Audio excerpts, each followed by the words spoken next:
ጠቅላይ ሚኒስትር አብይ አህመድ ከህዝብ ተወካዮች ምክር ቤት አባላት ለቀረቡላቸው ጥያቄዎች ኢኮኖሚን፣ ግብርናን፣ ኢንዱስትሪን፣ አገልግሎት አሰጣጥን፣ ገቢን በተመለከተ እንዲሁም የዋጋ ንረትን፣ የአፈር ማዳበሪያንና የኮሪደር ልማትን በተመለከተ ሐሳባቸውን አጋርተዋል። እነዚህ ነጥቦችን አንስተን ጠቅላይ ሚኒስትሩ የዳሰሷቸውን ሐሳቦች በአጭሩ ወደ እናንተ እናደርሳለን። አብራችሁን ቆዩ።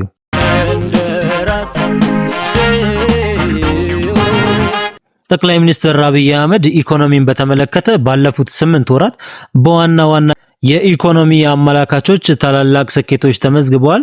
በቀጣይም የበጀት ዓመቱ ቀሪ ወራት ይህንን ስኬት ማጠናከር ከተቻለ ኢትዮጵያ በተያዘው የበጀት ዓመት ከ8.4 በመቶ በላይ የኢኮኖሚ እድገት ታስመዘግባለች ብለዋል። ግብርናን በተመለከተ በግብርና ምርት የአነስተኛ የአርሶ አደሮች የሰብል ሽፋን 20.5 ሚሊዮን ሄክታር ደርሷል። በስንዴ ልማትም በመኸር 4.2 ሚሊዮን ሄክታር እንዲሁም በበጋ መስኖ ልማት 3.7 ሚሊዮን ሄክታር መሬት በስንዴ የተሸፈነ ሲሆን በዚህም ከ300 ሚሊዮን ኩንታል ያላነሰ ምርት ይሰበሰባል ተብሎ ይጠበቃል። በቡናና ሻይ ምርትም የተሻለ ስኬት እየተመዘገበ ነው። ለአብነትም ባለፉት 8 ወራት ብቻ ከቡና ወጪ ንግድ 1.2 ቢሊዮን ዶላር ገቢ ተገኝቷል ብለዋል። ኢንዱስትሪን በተመለከተ በጠቅላይ ሚኒስትር ጽህፈት ቤት ስትሪንግ ኮሚቴ ተቋቁሞ በኢንዱስትሪ ዘርፉ ላይ ያሉ ማነቆችን የመፍታት ስራ ሲከናወን ቆይቷል። በዚህም የውጭ ምንዛሬ፣ የኃይል አቅርቦትና ሌሎች ችግሮች የተለዩ ሲሆን ችግሮቹን ለመቅረፍም እየተሰራ ነው። ለአብነትም በዘንድሮ ዓመት ብቻ ለኢንዱስትሪው ዘርፍ የቀረበው የኃይል አቅርቦት ካለፉት ዓመታት ጋር ሲነጻጸር የ50 በመቶ ብልጫ አለው። ከጥቂት ዓመት በፊት የአቅርቦት ጥያቄ የነበረበት የሲሚንቶ ምርትም አሁን ላይ ለውጭ ገበያ ጭምር ማቅረብ የሚያስችል አቅም እንደፈጠረ ተነግሯል። የኢንዱስትሪዎቹ የማምረት አቅምም 61 በመቶ የደረሰ ሲሆን በዚህ ዓመት ብቻ 55 አዳዲስ ፋብሪካዎች ስራ ጀምረዋል ብለዋል። አገልግሎት አሰጣጥን በተመለከተ መንግስት የአገልግሎት አሰጣጥን ለማሻሻል 2 ዋና ስራዎች መከናወን አለባቸው ብሏል።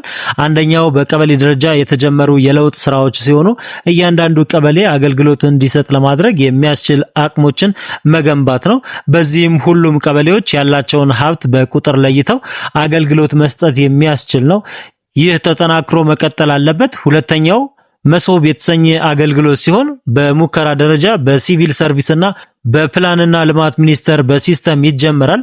አገልግሎቱም በአንድ መስኮት ሁሉም አገልግሎት መስጠት የሚያስችል ነው ተብሏል።